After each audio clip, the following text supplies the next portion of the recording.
புரியணும்னா இங்கே வந்திருக்கிற கெஸ்ட்டுக்கு புரியணும்னா நான் இங்கிலீஷில் பேசியானோம். ஸோ மன்னிச்சுக்கோங்க. Respected dignitaries on the dais and in the audience, invitees, friends,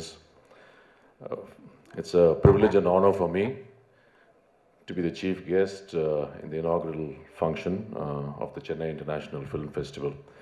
I really admire and have great respect for the organizers who do this year on year, and I'm learning more and more about their difficulties as represented by some of them here. And I really admire and appreciate the effort that you put in to bring good cinema to Chennai, to our audience. My support in the future for, continued support will always be there.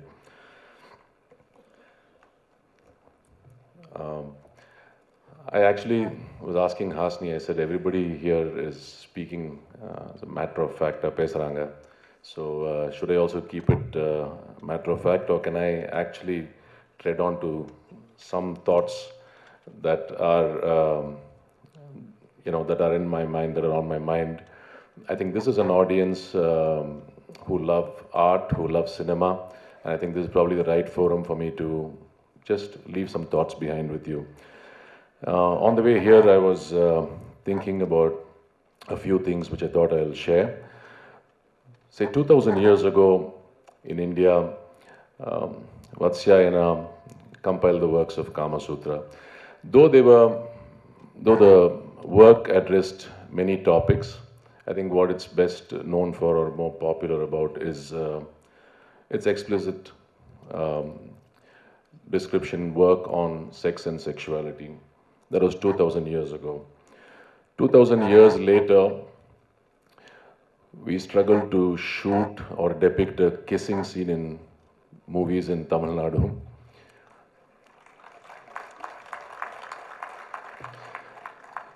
For fear of censorship and certification.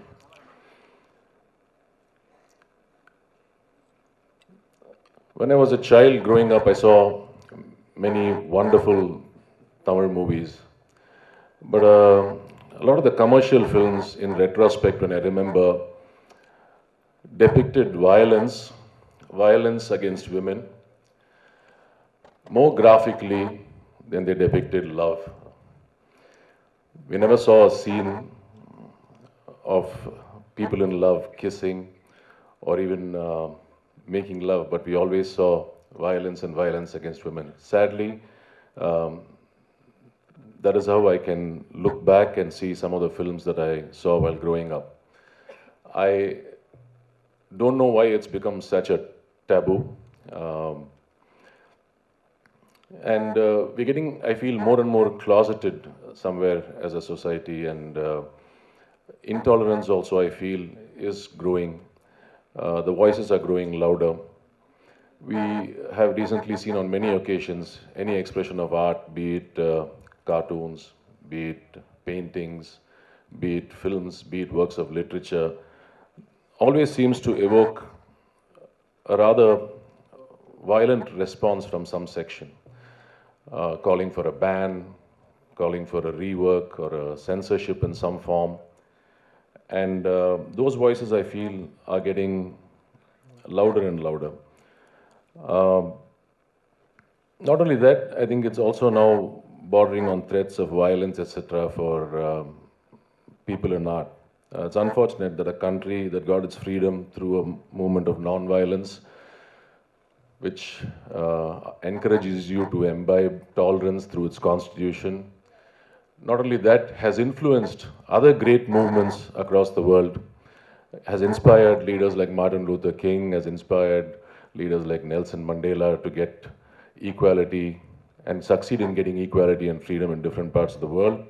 We should start resorting to intolerance and violence just for artistic expression. My only question would be, is your belief, whatever it may be, is it so fragile that you're scared of art destroying it or disrupting it? As an artist, I feel very strongly about it. As an artist, I would also not conclude but leave those thoughts with you just to provoke your thinking. Thank you very much.